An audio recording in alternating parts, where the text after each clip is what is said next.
sera par conséquent la première de janvier 2018, et la première de notre nouvelle année. L'occasion pour moi de rappeler que j'ai honoré une promesse faite ici début décembre, qu'il n'y aurait pas de conseil municipal entre Noël et le 1er de l'an, et que donc ça nous a amené à convoquer ce conseil municipal avec très peu de points, puisqu'il n'y en a que 4, ce début d'année, sachant que la délibération concernant nos représentants au syndicat des eaux de Marseillon et du Pur-Sang nécessite d'être adoptée au plus tard ce soir, de façon à ce que cette instance puisse se réunir la semaine prochaine. Par conséquent, nous sommes amenés ce soir à nous retrouver. L'occasion pour moi d'évoquer avant l'appel, vous me permettrez de garder l'écharpe parce que cette pièce était non chauffée, donc les contribuables peuvent savoir que nous sommes économes. Et donc il fait un peu frisqué. L'occasion de présenter Lisiane qui est à côté de moi, Lisiane Mathieu, notre nouvelle DGS depuis le 1er janvier de cette année. Bienvenue à elle. Et l'occasion de remercier l'ensemble des élus ici présents qui ont participé à la préparation des vœux qui ont été un franc succès puisqu'il y avait énormément de Saint-Séverin et Saint-Séverine présents, et l'occasion de saluer principalement Sylvie Sauvignon, qui a été à la manœuvre pour coordonner notamment la décoration de cette pièce. Et je voudrais ici, très simplement, la remercier du fond du cœur. Pour autant, je vous propose que nous fassions l'appel. Marion Bergignan, Marie-Ange Babert, Jacques Choulet, Marie-Claire Duprat, Jean-Marc Fabier va nous rejoindre, je pense, une fois qu'il aura fini son travail. Sophie Dupouille est absente, elle a donné procuration à Claire Duprat, Arnaud Fabre, Elisabeth Brett, Yoann Labarère, Aurélie Lévesque, Renaud Lamaison, Sylvie Sauvignon, et Julien, Christophe Prian, Alain Lassalle, Laurent Langlade, Marie-Thérèse Barouillet, Christophe Vergès, Solange Coudin, Ludovic Ducam, Christiane Chagnolot, Marjorie Fautou, elle va arriver, Olivier Martinez, Nadine Pinchoret, André Lafargue, Alain Rambat, Jean-Luc Cazenave. Bien. Y a-t-il des remarques par rapport au procès-verbal de la dernière réunion? S'il n'y a pas de remarques sur ce procès-verbal, je vous propose que nous passions à son adoption. Y a-t-il des oppositions, des abstentions? Je remercie de cette validation. Premier point à l'ordre du jour, la pénibilité d'un délégué titulaire et d'un délégué suppléant pour siéger au syndicat des eaux du Marseillon et du Pur-Sang. Je vous rappelle qu'une assemblée générale de cette instance est prévue jeudi prochain, 25 janvier, à Jaune. Il s'agira d'une assemblée générale constitutive qui a vocation à faire fusionner ces deux syndicats des eaux, qui sont pour l'un d'entre eux, Marseillon, le fournisseur en eau de la Régie des eaux de Saint-Sevé. Il nous convient de désigner un titulaire et un suppléant. Je vous propose la candidature de Claire Duprat comme titulaire et de moi-même comme suppléant. Y a-t-il d'autres candidats? S'il y a d'autres candidats, les bulletins sont sur vos tables et nous procéderons dès lors à une élection en bonne et due forme. S'il n'y a pas d'autres candidats, nous pouvons valider ces candidatures à main levée.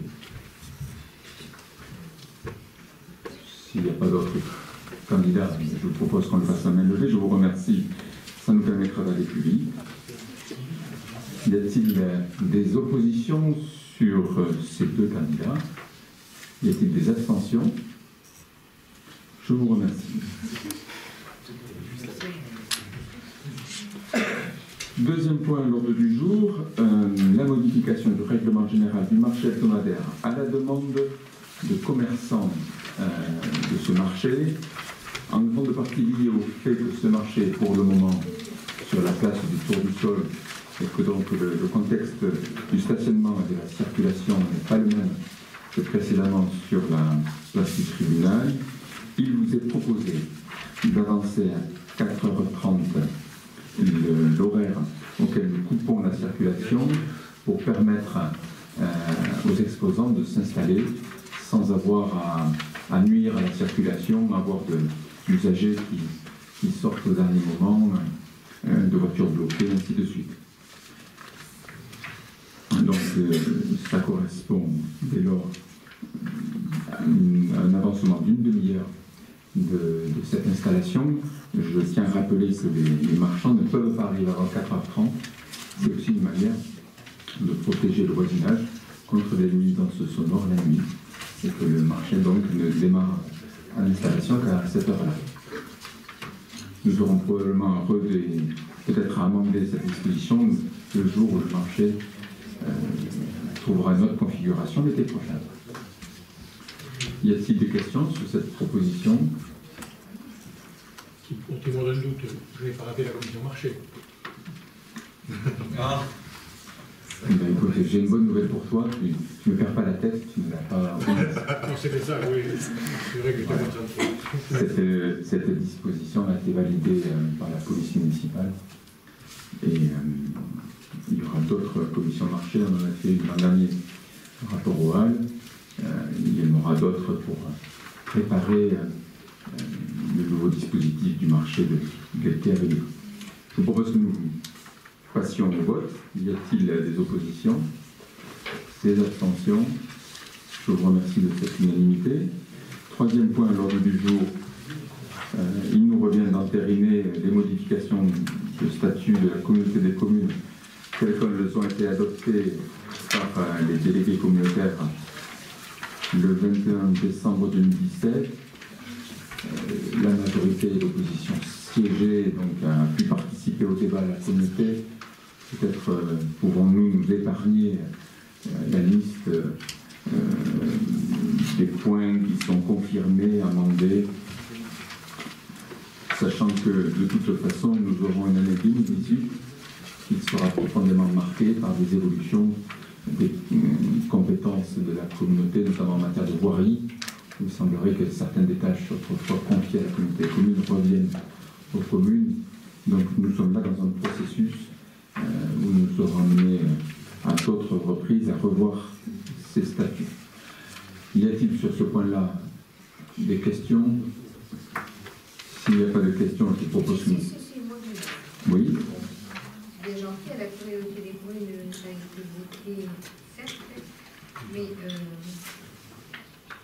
dans la commune ici, peut-être que les gens ne comprennent pas, dont moi aussi, je fais partie. Il y a une formulation qui m'a posé problème tout à l'heure.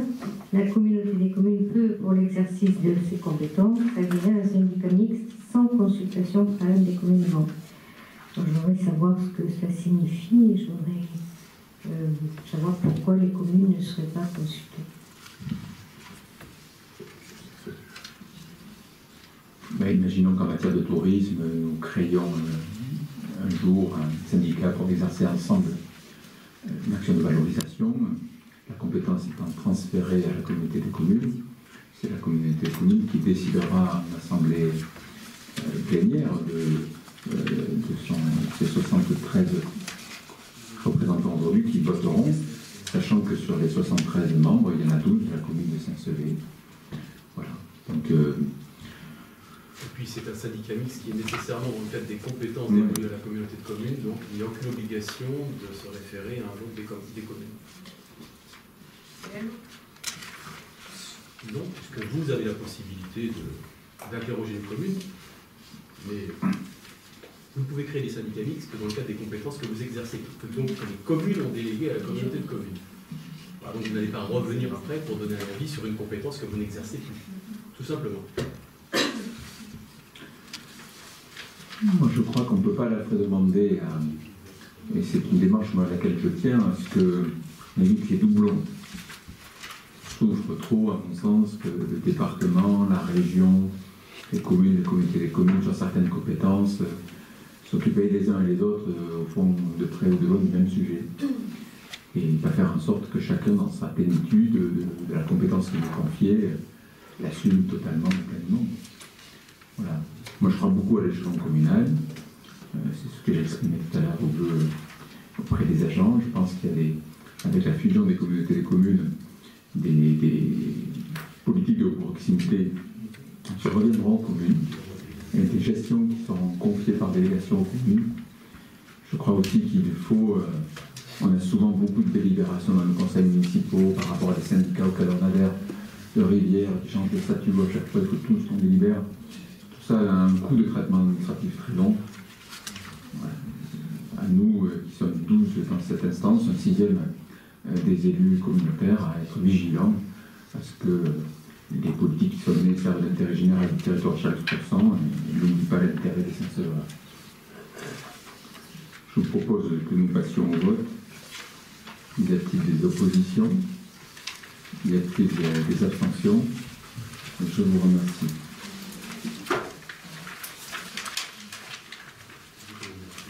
Dernier point, nous profitons de ce conseil municipal qui a été au fond convoqué pour désigner nos délégués qui siégeront au syndicat des eaux de Marseillon sur le sujet de la fusion avec le syndicat des eaux du Pur-Sang.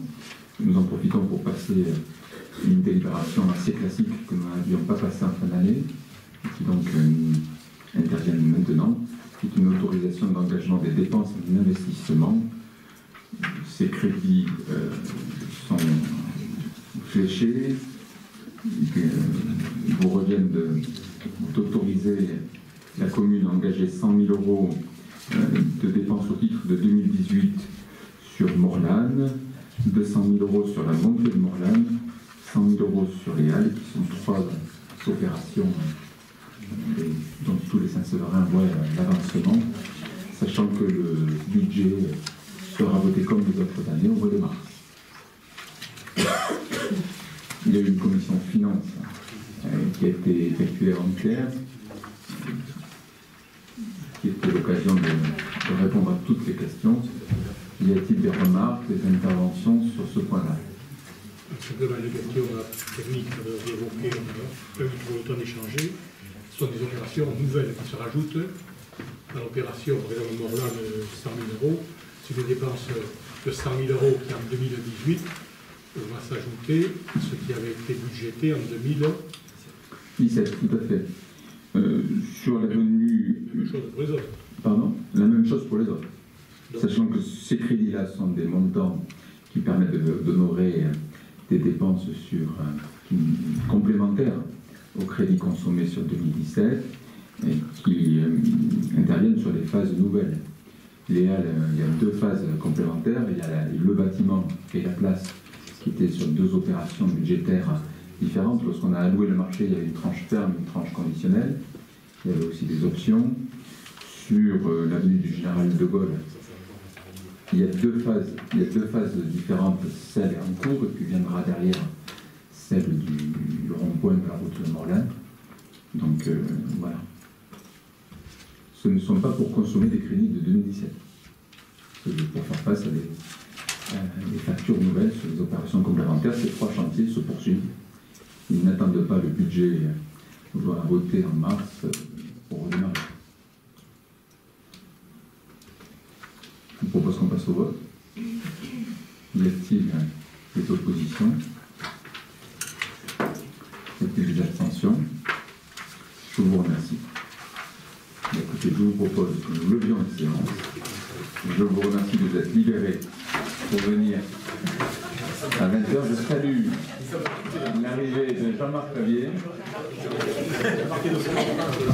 qui a voté l'autorisation d'engager des dépenses d'investissement. Je salue l'arrivée, mais tu étais Jean-Marc. Je salue l'arrivée de Marjorie. Et pour ceux que je n'aurais pas vus depuis le début